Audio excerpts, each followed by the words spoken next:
अभी आप बाबा साहब की पुण्यतिथि मनाए हैं और आपके हॉस्पिटल में बहुत सारे मतलब कि जो भी जनता थे सभी को पुण्यतिथि मनाए, तो उस पर सर आप क्या कहेंगे? सब बाबा साहब की पुण्यतिथि पर क्या कहेंगे आप?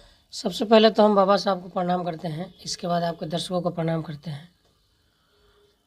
और बाबा साहब का पुण्यतिथि जो है, हमारे बाबा साहब जिस समय देह का त्याग किए थे, तो उसी दिन हम जो है उनका आज पुण्यतिथि मनाए हैं।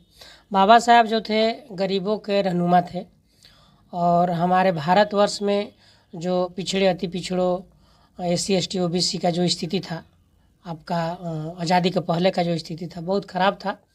यह भी जानते हैं, हम भी जानते हैं, बहुत सारे लोग जानते हैं, ऐसा बात नहीं है कि छुपा हुआ है किसी से। छुआछूत से ग्रसित हमारा देश था और जिसको ख़त्म करने में बाबा साहब का बहुत बड़ा योगदान रहा है। और ये कहा जाए कि बाबा साहब जो है गरीबों का रहनुमा रहे हैं और मतलब इनको सूर्य भगवान से दर्जा दिया जाए तो भी कम होने का अधिकार था। ये सारा चीज़ बाबा साहब ने ही दिलवाया है। खास करके महिला को भी इन्होंने बहुत बड़ा अधिकार दिलाया है, चाहे वो जिस जात से संबंध रखती हो। महिला को नौकरी में आरक्षण दिलवाया, घर से निकलने का जो आज़ादी दिलवाया, सारा बाबा साहब ने ही दिलवाया है, चाहे वो जिस जात की महिला हो। तो बाबा साहब गरीब का एक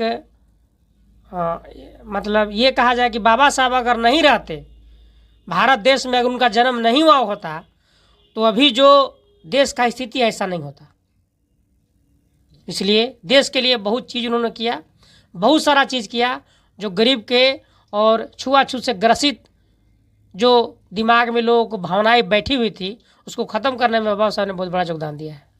अभी भी आपके अरवल जिले में सकरी पंचायत में कुछ ऐसे गांव हैं जहां पर छुआछूत का भेदभाव अभी माना जाता है, वहां के बच्चे को स्कूल पढ़ने नहीं जाने दिया जाता है, उस पर क्या कहेंगे आप? देखिए, हमारे देश में सुधार तो हो ही रहा है और एक बात समझ लीजिए आप कि सुधार होने में कुछ तो टाइम लगता ही नहीं है। तो धीरे धीरे सभी जगह शिक्षित हो रहे हैं लोग और हमारा समाज अगर शिक्षा में ज़्यादा ध्यान दे तो धीरे धीरे सब चीज़ ठीक हो जाएगा। आदमी अपना अधिकार जानेगा, जब तक पढ़ाई नहीं करेगा लिखाई नहीं करेगा अधिकार कैसे जानेगा? तो जब अधिकार जानेगा, वहाँ के बच्चे को पढ़ने, जैसे बच्चे पढ़ने जाना चाहते हैं, लेकिन वहाँ के बच्चे को हो रहा क्या रहा है कि बगल में बैठता है तो बोलता है कि अरे भैया वो सर चमार दूसरा धो के मेरे पास बैठेगा, उस वजह से बच्चे पढ़ने नहीं जा रहे। तो उसके लिए आप क्या कहेंगे? उसके लिए हम ऊपर में हमसे जो हैं सीनियर लोग, उनसे बात करना चाहेंगे और इस चीज़ के बारे में अवगत कराएंगे। कभी वहाँ हम जाएंगे, जा कर के देखेंगे वहाँ क्या स्थिति है और इसके बाद जो है ऐसे कि वहाँ लोगों को हम जागरूक करेंगे, वहाँ बताने का काम करेंगे।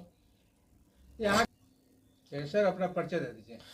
मेरा नाम राजू रंजन पासवान है और मैं अरुल भार्गव हॉस्पिटल का संचालक हूँ और RJD का राष्ट्रीय जनता दल का नेता हूँ।